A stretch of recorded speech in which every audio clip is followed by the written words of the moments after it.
Hello,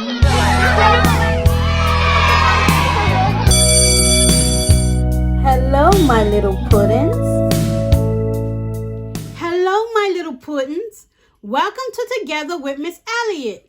I am Ms. Elliott, and you are...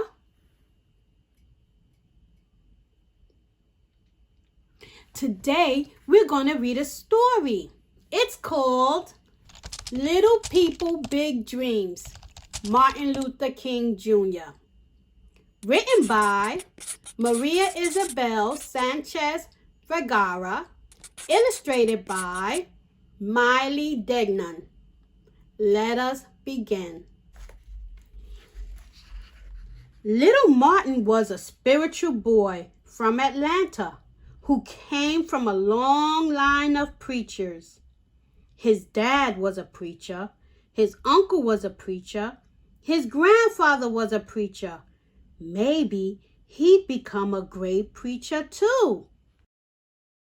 One day, a friend invited him over to play. Martin was shocked when he was asked to leave because he was black. That day, he realized something terrible was going on. This terrible thing was called segregation. It meant that public places like restaurants and buses had separate spaces for black and white people. Martin and his friend were sent to different schools.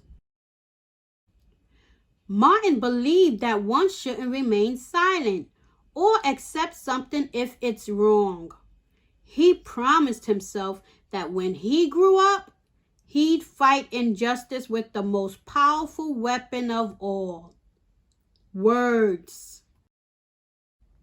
Martin studied at universities in Georgia, Pennsylvania, and Massachusetts, where he read about Mahatma Gandhi, the man who had improved the lives of millions of Indians with peaceful methods of protest.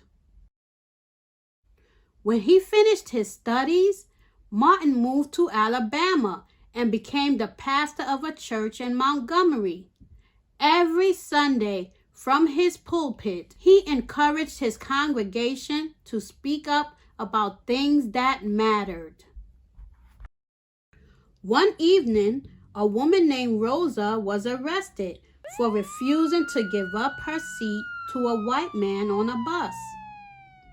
Martin asked the people in his community not to take the bus again until the law was changed. Many citizens were inspired by Rosa's story and Martin's words. Suddenly, buses were almost empty. They stayed empty for more than a year until segregation on Montgomery's buses finally ended.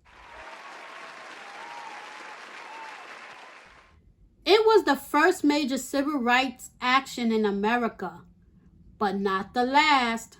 Martin encouraged people all over the country to stand up for their rights and join in with peaceful protest. They were often attacked, and Martin was arrested 29 times.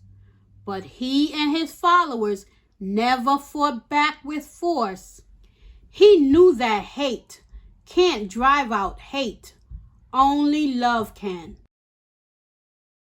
Martin helped to organize a protest march on Washington where he gave a life-changing speech. It began with 4 simple yet powerful words. I have a dream. The next year, Martin became the youngest person to win the Nobel Peace Prize. His words of hope, peace, and justice called the nation to change its laws and make them equal for everyone. And if you listen to your heart, you can still hear little Martin asking you to keep his dream alive. A dream of a world where we are judged by our character, not by the color of our skin. The end. All right, my little puddings, that's all we have for today. If you've enjoyed this video, like, share, and subscribe. I am Ms.Elliott, and until next time, we'll be together again. Okay, take care. Bye-bye.